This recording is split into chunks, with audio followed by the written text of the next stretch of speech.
우리 오늘 주시는 하나님의 말씀은 사도행전 10장 24절에서 35절까지를 변재현 지사님이 봉독하겠습니다.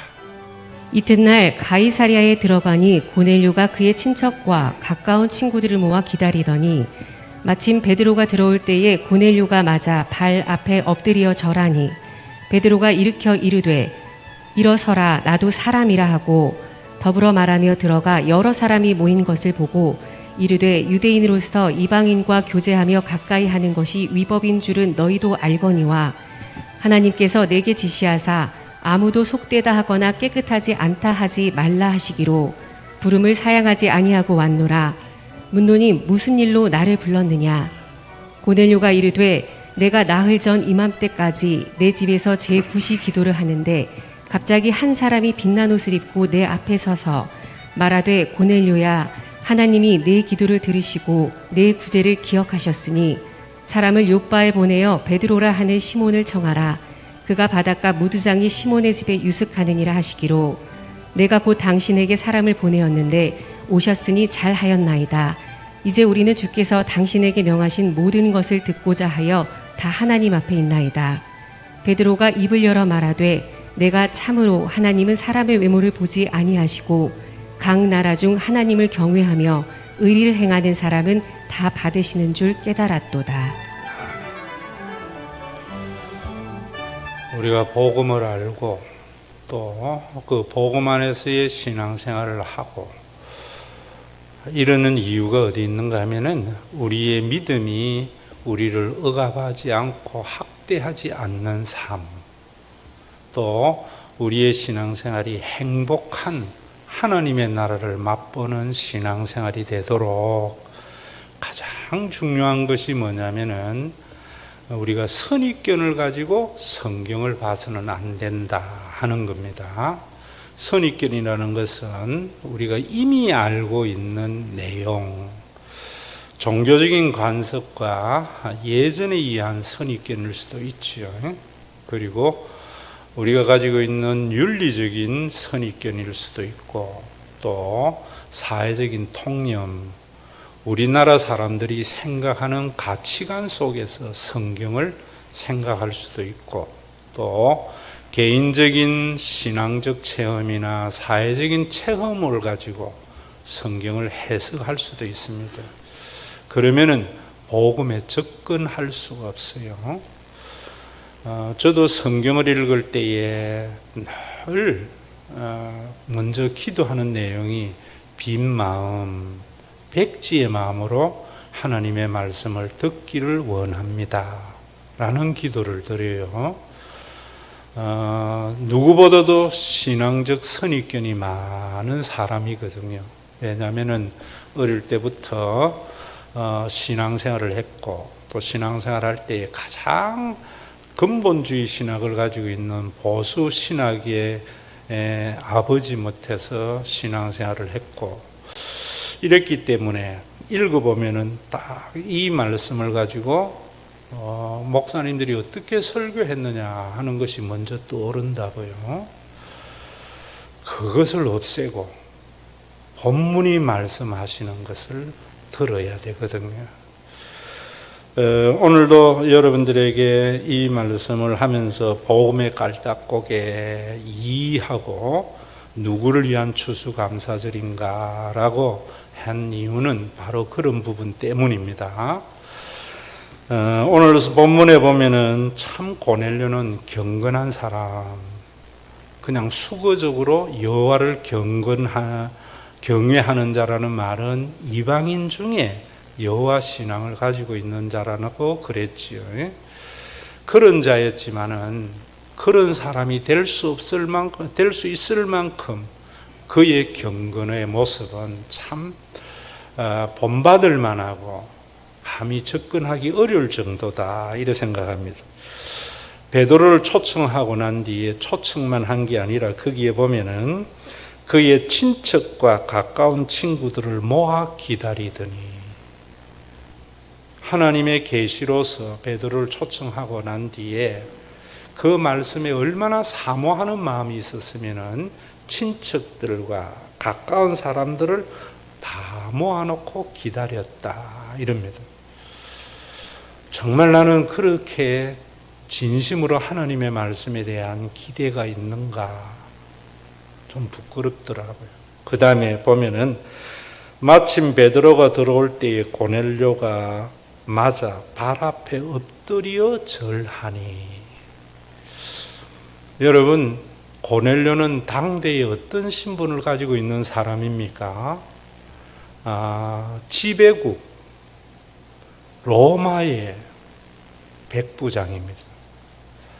로마는 여러분들이 알고 있듯이 제국이기 때문에 군인이라는 신분을 굉장히 고귀하게 생각하는데 그 가운데 쫄병도 아니고 백부장이나 되는 신분, 로마 군대에서는 높지 않지만은 식민지 주둔군에서는 상당히 권한을 가지고 있는 그 로마의 군인이 베드로는 어떤 사람입니까?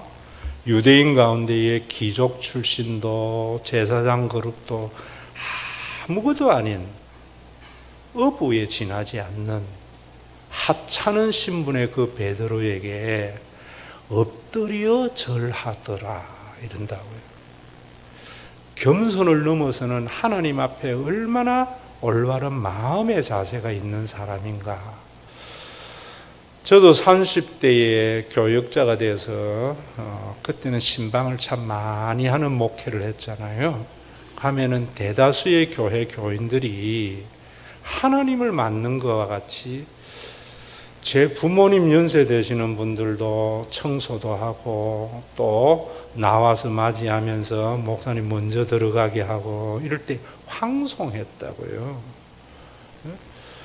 지금 그런 것들이 다 사라져 버렸는데 저는 1차적인 책임은 목사님들에게 있다. 또 2차적인 책임은 사회적인 지금 그런 어떤 분위기, 그런 사회적인 현상도 여러분들이 아시면서 고수할 거는 고수해야 되고 사회의 변화에 대한 올바른 예절도 가져야 되는데 오늘은 주제가 그게 아니니까 넘어가고요. 어쨌든 간에 이런 고넬료인데 유대교의 교리에 의하면은 그 말은 뭔가 하면은 유대교적인 선입견을 가지고 있는 사람에게는 유대교는 뭐라 했는가 하면은 예배에 참석해도 이방인의 뜰에 머무를 수밖에 없는 그런 신분이었고 또 교리에 의하면은 메시아의 시대가 도래오면은 정말 통치자의 삶을 사는 왕의 자녀의 삶을 사는 메시아의 시대가 도래한다고 하면서 저 이방인들 가운데 여호와 신앙을 가지고 있는 사람은 우리의 종노릇 하면서 메시아 시대에 참여한다 이랬다고요. 정말 이런 선입견을 무너뜨린다는 것은 지난 시간에 말씀을 드린 대로 베드로조차에게도 굉장한 힘든 일이었어요. 그래서 오늘날 여러분들이 먼저 이런 생각해야 됩니다. 신앙생활에 왜 행복이 없고 기쁨이 없는가? 바로 이런 잘못된 신앙적 선입견으로 성경을 보았기 때문이다. 끊임없이 성경은 이런 왜곡이 옵니다. 이런 왜곡에서 보면은 왜 유대교가 그렇게 했는가? 다 성경 말씀을 가지고 주장하거든요. 출애굽기에 보면은 여러분 시내산에서 하나님께서 모세에게 율법을 주는 것이 있습니다. 십계명이 그때예요. 그런데 그 출애굽기 시대가 언제냐면 BC 1440년경이기 때문에요. 우리가 문명사적으로 하면은 신석기 시대입니다. 청동기가 아직 시대가 도래하지 않는 그런 시대예요. 그래서 유대인들은 어떤 생각을 하는가 하면 전 세계의 민족이 70민족이 있다. 창세기에서 그렇게 규정을 합니다.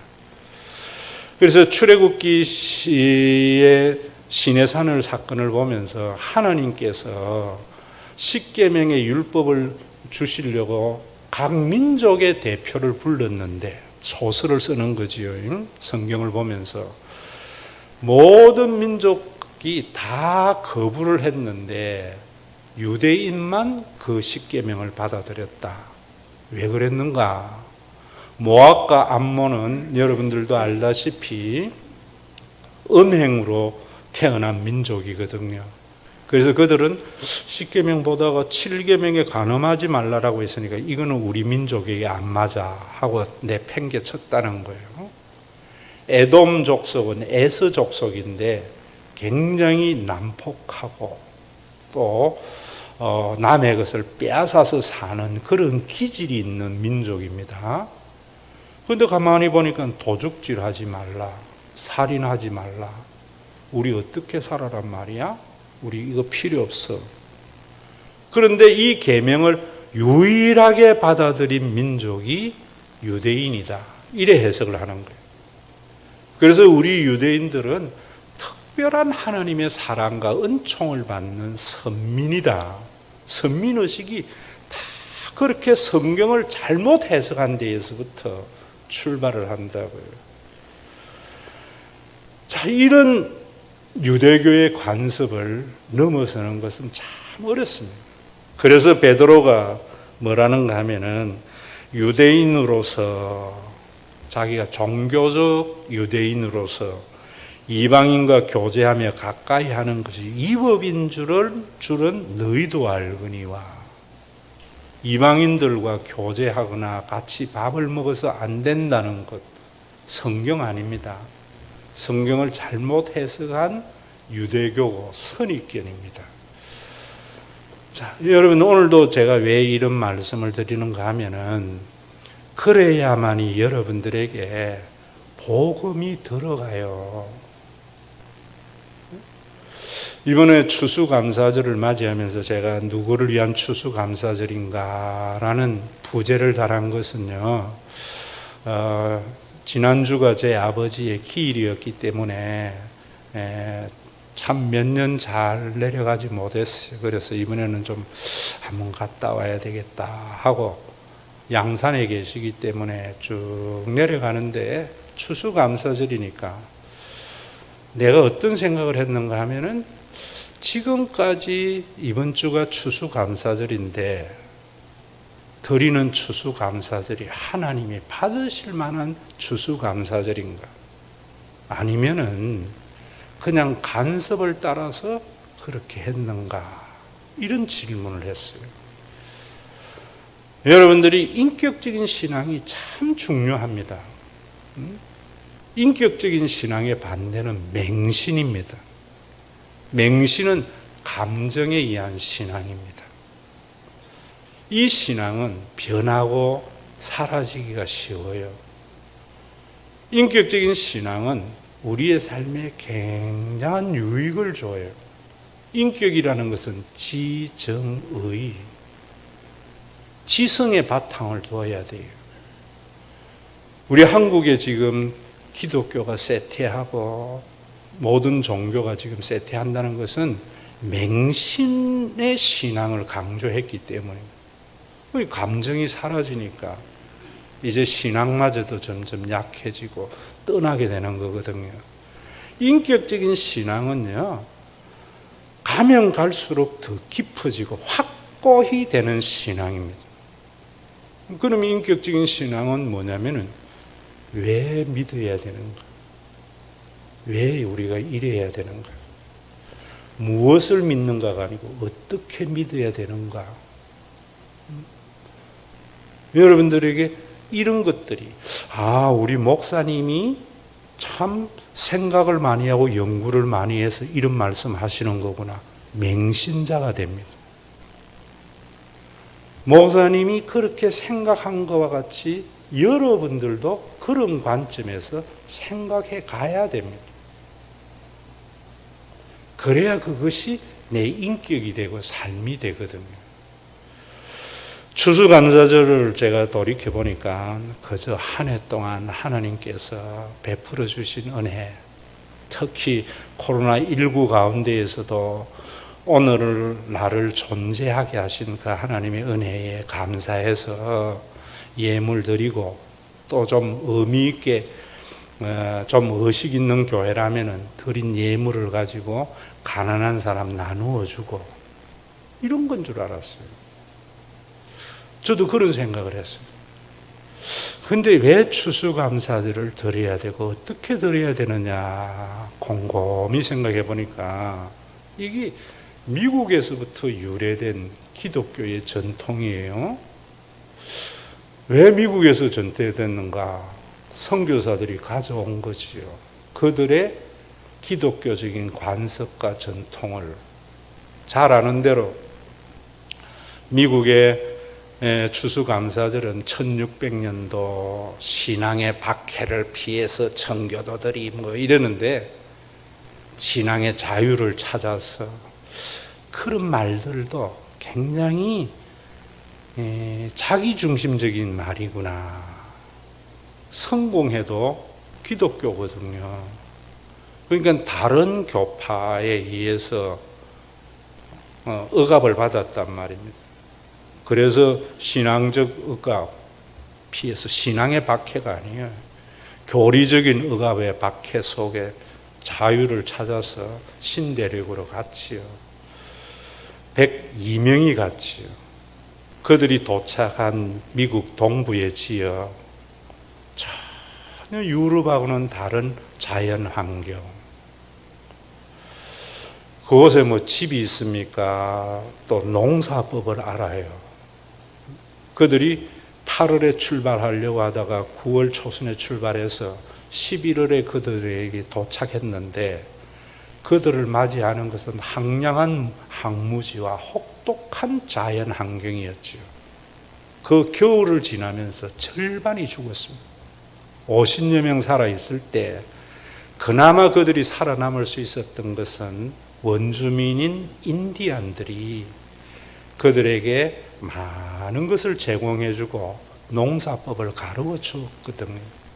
그래서 그들의 도움을 받아서 그 다음 해에 가을에 추수를 할 때 얼마나 감격이 컸겠어요. 그리고 인디안들에게 얼마나 고마웠겠어요. 그래서 그 인디안 추장 뭐 이름까지는 필요가 없겠죠. 불러서 그들이 함께 파티를 한 거예요. 칠면조 고기를 잡고 농산물을 가지고 칠면조는 가장 그곳에 흔한 동물들이었거든요. 그러다가 이제 이 점점 국가적인 절기로서 되면서 사흘에 걸쳐서 추수감사절을 지금도 지키고 있고 11월 마지막 주 목요일부터 첫째 날은 뭘 하고 둘째 날은 뭘 하고 셋째 날은 뭘 하고 이런 게 중요한 게 아니거든요. 그것을 가져간 거예요. 여기까지는 저도 상식적으로 알았는데 가만히 생각해 보니까 그 이유는 이런 생각이 들어요. 백인이 점점 많아졌어요. 유럽에 건너온 사람들이 많아졌어요. 땅이 얼마나 넓어요. 그런데 자기에게 필요한 땅들은 사람 사는 데가 좋은 땅이잖아요. 좋은 땅은 인디언들이 이미 차지하고 있어요. 그래서 이들을 몰아내기를 시작한 거죠. 여러 가지 문제가 많이 발생했지만 그 가운데 이 사람들이 전부 당시만 해도 기독교인들이잖아요. 넘어온 사람들이 성경을 전부 지 마음대로 해석한 거예요. 그러면서 처음 추수감사절에 그 감사는 없어져 버리고 인디안들과 이주민들이 더불어 함께 즐거워하는 이 모든 것들은 사라져 버리고 점점 자기네들이 이 땅의 주인이 되려고 했죠. 그래서 인디언들 보고 자기네들이 정한 땅에 들어가라니까 내 땅 왜 못 간다. 지금 재개발하면은 그곳에 사는 사람들이 왜 네 마음대로 하느냐 하는 것과 같은 충돌이 일어났지요. 그래서 여러분 아메리카 대륙에 버팔로 지금도 뭐 야구팀 이런 거 있잖아요. 4천만 마리나 있는 그 버팔로를 다 잡아 죽이는 거죠. 왜? 유럽의 고기 파동과 함께 버팔로는 인디언들의 절대적인 의식에 필요한 동물이었거든요. 가죽을 제공하고 고기를 제공하는. 그러니까 인디언들이 살 방법이 없으니까 점점 자기네들이 정해진 구역으로 가고, 또 뭐라는가 하면은 지금도 그 넓은 땅에, 황량한 땅에, 주인 없는 땅에 우리가 가서 그걸 차지했다 하지만은 2천만 명이 되는 인디언들이 살았다고요. 지금 몇 명 삽니까? 그 2천만 명들 어떻게 다 죽었는가? 백인 우월주의 사상으로 뭐 여러 가지 말을 하지만은 다이아몬드라는 분의 그 총균세 읽어보면 아시잖아요. 유럽이 우월해서 된 게 아니라 병균이 인디언들을 몰살하겠다. 유럽에는 이미 홍역이나 천연두나 이런 균에 대한 면역이 있는데 아메리카 대륙의 인디언들은 없었단 말입니다. 그래서 그 병균이 그 2천만 명이나 되는 인디언들을 다 몰살하게 하고 난 뒤에는 마치 자기 땅 행세를 하면서 지금도 하나님의 은혜에 감사하다 땡스기빙 데이를 하는데 정말 인디언들과 함께 하지 못한 것에 대한 반성 있는 추수감사절인가 이 생각이 들더라고요. 왜 그러면 그 사람들이 지금도 반성을 하자고 떳떳하게 하는 거예요. 성경을 잘못 해석하면은요, 인간의 양심을 마비시켜요. 굉장히 무섭습니다, 종교라는 거는. 복음은 인간의 양심을 마비시키는 것이 아니라 선한 양심으로 살아나게 해요. 그래서 하나님의 나라가 이루어지는 겁니다. 그들이 어떻게 했어요? 저도 어릴 때부터 신앙생활하면서 선교사들이 전해준 성경을 그대로 가지고 있었거든요. 주일학교 때 창세기 성경 공부하면서 노아가 홍수 후에 추수 때 포도주에 취해서 벌거벗고 자는데 노아의 아들 함, 셈, 야벳 세 명이 있었는데 함이 그걸 보고 아버지를 희롱했다. 셈은 뒷걸음질 쳐서 담요를 아버지에게 덮어주었다. 일어난 노아가 함에게 화를 내면서 너는 평생 네 형제들의 종노릇이 된다. 그러면서 그거는 팩트예요, 성경에 있는.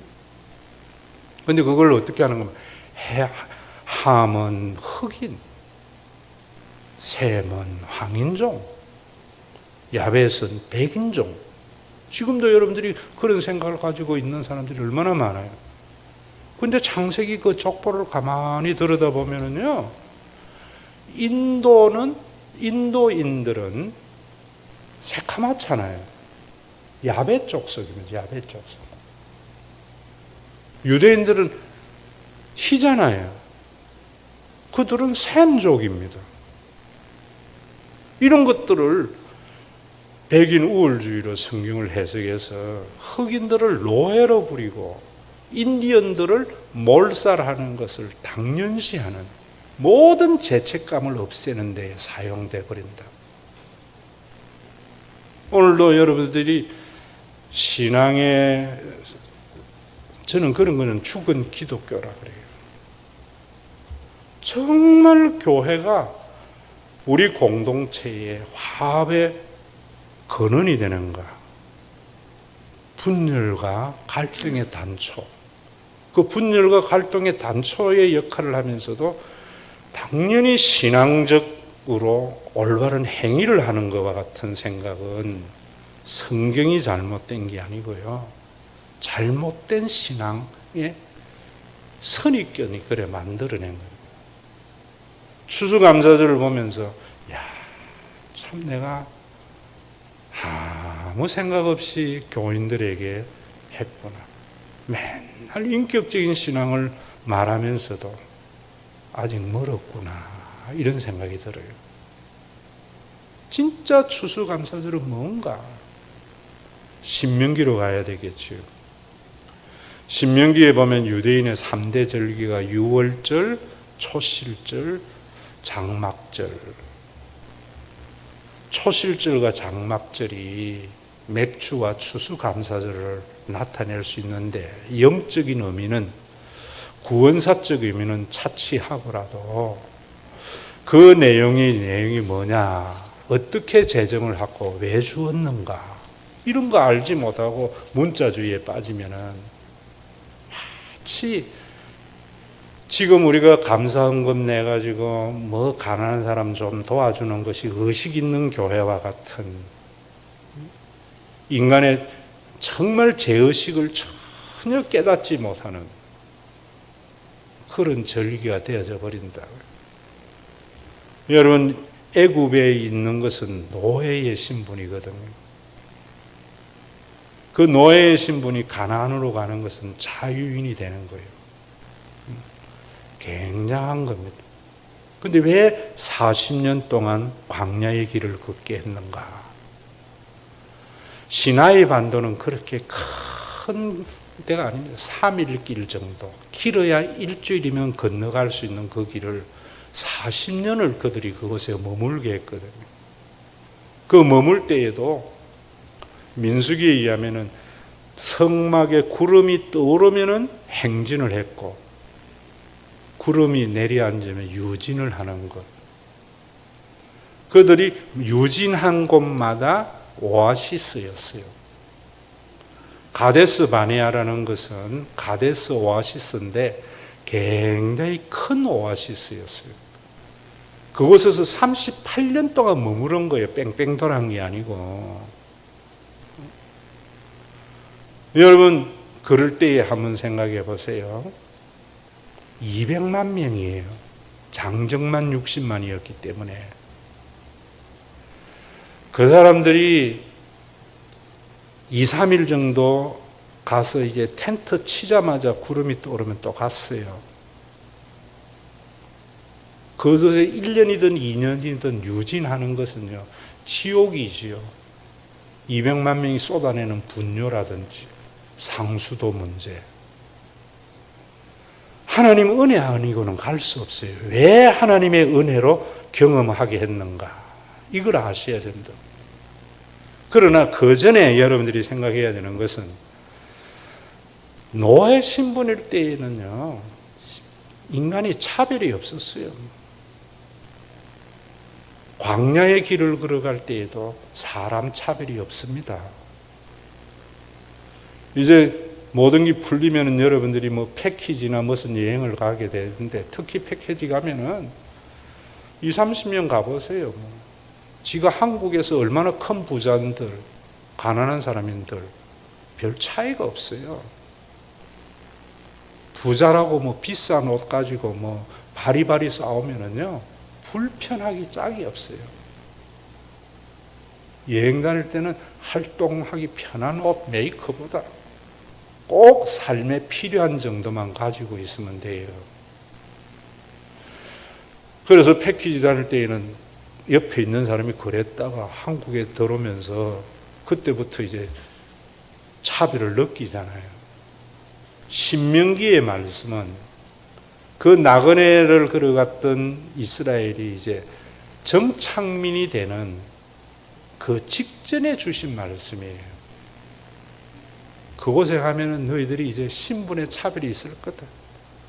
자유민이 굉장히 좋은 거지만 노예보다도요, 자유민에게는 하나님의 은혜, 영이 살아 있어야만이 자유민이 좋은 거예요. 그곳에 가면은 이제는 가진 자와 가지지 못한 자의 차이가 생겨나거든요.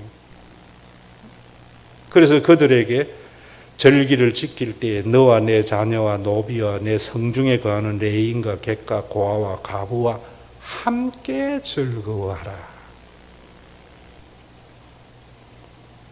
이 말, 추수감사절 제일 처음에 이대인 인디언들과 이주민들, 갑과 을이 없이 인디언들이 도와준 것도 갑으로서 도와준 게 아니고요. 인간 대 인간으로 도와줘서 함께 하나님의 은혜에 감사했던 절기가 점점 바뀐 거죠. 또 그 바뀐 것 중에 중요한 것은요, 도와주는 것 그게 의로운 행위가 아니에요. 도와주고 갑질하는 것은요 더 나쁜 거예요. 함께 즐거워하는 것은 도와주고 덜 도와주는 게 우리가 함께 살아가는 하나님 안에서의 가족이라는 개념이지. 여러분, 오늘도 우리 속에 이런 것이 있어야죠. 지금 우리 사회가 얼마나 기득권층과 그러지 못한 위화감이 이제 드러나는 것은 뭐냐면, 옛날에는 안 그랬는데 요즘은 왜 이래? 이래 생각하지 마세요. 그건 아무 생각 없이 하는 소리예요. 옛날에는 왜 없었는데 오늘은 왜 있어? 이래야 문제가 보여요. 옛날에는 다 못 살았어요. 이제는 잘 사는 거 못 사는 사람의 차이가 너무 커져버린 거예요. 정치가들에게 그거 하는 것은 정치가가 말하는 정의는요, 구제예요. 성경이 말하는 공의는 구제가 아니고요, 나눔이에요. 추수감사절은 오늘날도 교회가요, 저는 헌금 낸 거 사회적인 약자에게 도와주는 면은 의식 있는 교회라고 생각했던 것이 지난날의 나였어요. 내가 구제했구나. 그러면서 내 의에 대한 만족을 누렸던 거예요. 나눔이에요. 그래야 우리 사회가 교회로부터 더불어 살아가는 공동체가 돼요. 신명기에 이런 말씀을 하면서 뭐라는가 하면, 하나님을 경외하고 이 율법을 지키면은 천대까지 복을 받게 되고, 하나님을 경외하지 않고 이 율법을 지키지 않으면 3, 4대에 망하리라. 이런 것도 개인에게 적용을 해가지고 여호와를 경외하는 건지 뭔지 율법을 지키는 것을 목사님이 아니죠. 종교인의 자기 주장을 거기에 대입해서 사람들에게 죄책감 불러일으켜서 자기 말 듣게 하고 헌신 이루게 하고 그러라고 신명기 준 거 아니죠. 개인에게 약속한 약속이 아니에요. 신명기는 공동체에게 약속한 말씀이에요. 여호와를 경외해서 구제가 아니고 더불어 살아가는 나눔이 있는 그런 생각으로 해나갈 때에 너 이스라엘 공동체는 천대까지 보존이 되어지고, 너희들이 잘 살고 못 사는 사람이 생겼을 때 잘 사는 사람이 못 사는 사람 구제하는 정도의 정치가의 의를 행할 때에는 3, 4대에 너희 공동체가 망하리라. 여러분, 어떤 분이 우리나라가 2038년이 되면 미국하고 더불어 G2의 국가가 될 거다. 저는 가능성은 있다고 하는데 미국의 위기를 저는 봅니다. 왜 보는가? 하나님을 경외함이 없거든요. 하나님을 경외함이라는 것은 주일날 예배를 열심히 안 드린다는 게 아니고요. 더불어 살아가려고 하는 나눔이 없거든요. 옛날에 미국은 자유수호인데 이제는 자국 이익을 위해서 모든 게 움직여 나가는 모습이나, 우리나라도 여러분들이 어떻게 해야 되는가? 요즘 제가 노자 공부 참 열심히 합니다. 장자 공부 열심히 하는데 아마 성경 복음하고 차이를 앞으로 많이 이야기해 드릴 거예요. 성경만이 유일한 해답이에요. 성경 뭔가 추수감사절에 굳이 하지 말자, 나누자. 나누려면은 여러분들의 생각 속에 자기의라든지 개인의 생각만이 아니라 공동체의 소중함을 알아야 돼요. 더불어 떠오르는 말씀이 말라기 말씀이었어요. 하나님께 도적질 하지 말고 11조 하라. 그게 말라기 아니에요. 말라기는 뭐냐? 훔친 것과 병든 것과 저는 것은 하나님 받겠느냐? 여러분들이 남 눈물을 흘려가지고 벌은 돈을 가지고 헌금한 거 하나님 안 받아요. 우리나라 부자들이 사람의 눈물을 흘려서 부자가 됐는가? 3, 4대에 망하는 대한민국의 단초입니다. 그러면 또 뭐라 그래요, 말라기에? 참 이 부분은 제가 여러분들에게 말씀을 드릴 때에 용기가 좀 필요하더라. 이제 그것을 너희 총독에게 드려보라. 그가 너를 기뻐하겠으면 너를 받아주겠느냐. 여러분들이 추수감사절 헌금이나 교회에 드리는 헌금을 대통령에게 줄 수 있을 정도인가?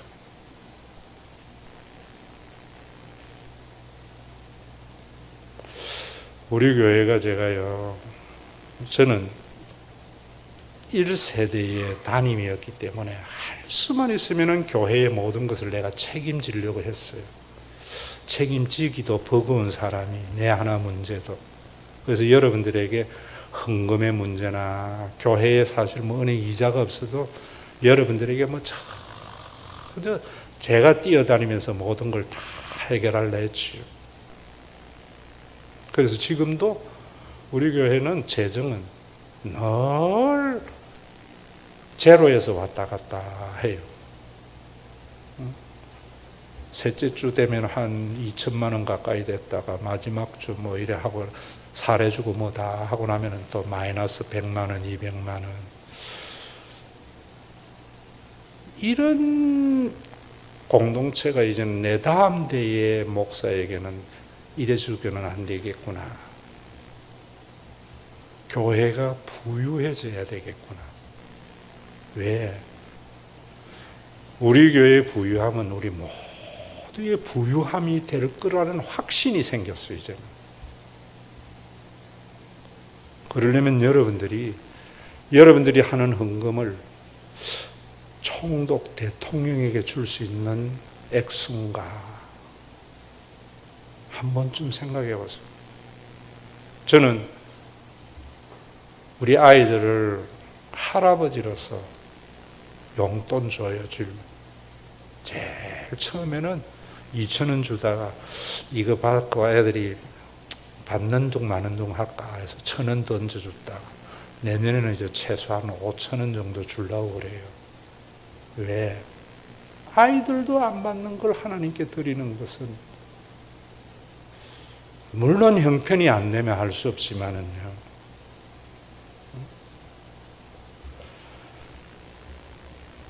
그 힘대로 드릴지니라.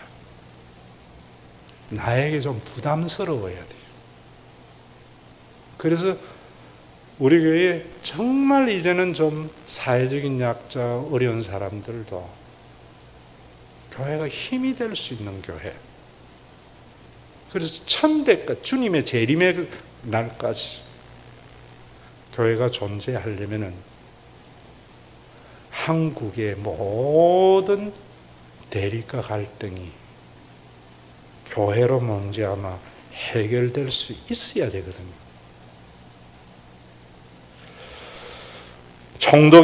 총독도 받지 않는 그런 제물을 드리는 유대인들에게 너희는 나 여호와께 은혜를 구하면 우리를 불쌍히 여기소서 하여 보라. 너희가 이같이 행하였으니 내가 너희 중에 하나인들 받겠느냐. 참 목회 한 40년 하니까요 별걸 다 봐요. 옛날에는 이런 이야기도 안 했지만 이제는 여러분들에게 안 좋은 이야기도 해드리려고 그래요. 어떤 분에게 왜 헌금 안 하느냐 하니까 자기는 헌금 활동 가지고 교인들 밥 사주기 때문에 다 헌금한 거하고 같아서 안 한다. 그건 죄 짓는 겁니다. 자기 의입니다. 부끄러운 줄도 모르고 자기 합리화를 여러분 정말 열심히 했는데 수고의 대가가 없는 것은 선지서에 의하면 네 교회는 어떻는가 보라는 거예요. 네 교회는. 그래서 내가 이제 몇 년 안 남았지. 부유한 교회를 다음 인수인계하려면은 여러분들이 좀 더 헌신이 있어야 돼요. 그럴 때에도 개인적으로 뭐 도와주는 거 이런 거 하지 마세요. 교회는 그러면 자기 의가 되고 그건 하나님 앞에 죄 짓는 거예요. 우리 교회 참 좋은 것은 전부 교회를 통해서 공적인 것으로 행해 나가야 돼요. 내 존재감을 위해서 하는 건 교회의 팝을 조성하는 거고요. 이건 하나님 앞에 악한 행위예요. 똑같은 행위라도. 그래서 제가 이런 모든 것을 담아서 하는 이야기가 그런 이야기예요. 있다고 해서 한다고 해서 어깨 힘줄 것도 없고 없다고 해서 못한다고 해서 기죽을 것도 없는 교회. 여러분 이거 굉장한 거예요. 복음을 완전히 집약한 말이거든요. 이제는 여러분들이 이런 것이 참 이제는 우리 교회가 정말 그 풍성함이 모든 사람들과 공유되는 그런 교회가 되어져서 정착민인 이스라엘이 위화감으로 3, 4대에 멸망당하는 그 신명기를 보면서 새로운 소명과 각성이 있어야 되겠구나. 그래서 이번에 임직받는 분들의 임직의 컨셉은 교회를 부유하게 할 마음이 있는가 없는가. 그것이 임직의 요건이 돼야 돼요. 다음번에는 또 다른 컨셉으로 하겠지만은 오늘 여러분 2040의 이 비전이 빈 공약이 아니고요. 정말 제대로 실현될 수 있는 공약의 출발이 되려면은 많은 이야기였지만 이 이야기를 받아들이는 것이 아니고요. 저와 같이 생각을 하는 교인이 되세요.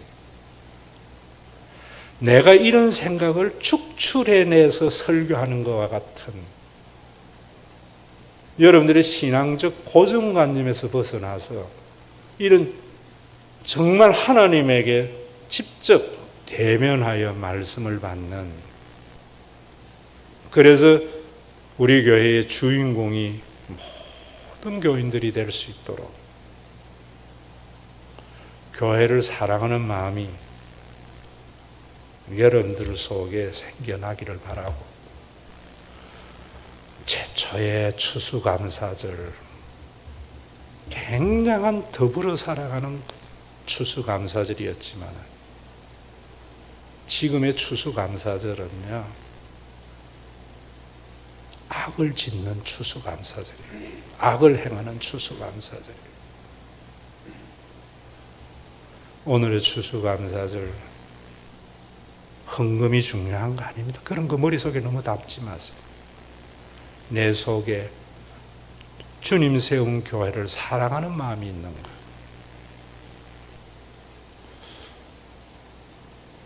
특히 장로 될 사람 장로님들은요, 교회가 부유해야 자신의 사업도 된다는 이 사실을 알아야 돼요. 옛날에 목사님들이 늘 말했던 게 그거예요. 교회가 가난한데 교인이 부자가 될 수 없다. 왜? 이제는 성숙된 우리 신과 회복이 있는 교회입니다. 오늘 이 설교가 오늘에 그치는 게 아니고 10년이 지나고 20년이 지났을 때 2021년도에 추수감사절에 그 설교를 목사님의 설교를 이래 했다가 이러는 게 그때부터 나도 목사님과 같이 성경을 보고 같은 생각을 했구나. 이런 생각이 한 사람 한 사람 늘어나는 인격적인 추수감사절이 되어져서 은혜 아래, 교회는 은혜 없으면은요, 인문학과 굉장히 다른 게 그거예요. 다음에 제가 노자 거의 지금 마스터했어요. 비교해서 여러분들에게 말씀드릴 거예요. 하나님의 은혜가 여러분들에게 충만해지는 귀한 주일이 되기를 바랍니다. 우리 주 예수 그리스도의 은혜와 아버지 하나님의 그 만거하신 사랑하심과 우리 가운데 내주하여 하나님의 시각으로 세상을 보게 하시는 성령님의 내주 감찰하심이 각가을이 발생되는 정치적인 의인, 자기의에서 벗어나서 진정한 나눔을 실현하게 하는 하나님의 은혜 아래 거하는 믿음의 권속들과 이들이 모여 있음으로 말미암아 한다고 해서 어깨에 힘줄 것도 없고 못한다고 해서 기죽을 것도 없지만 모두를 풍요의 삶을 경험하게 할 신과 회복이 있는 교회 위에 온전한 하나님의 나라가 이루어지도록 주님이 다시 오시는 재림의 그날까지 함께 있을지어다.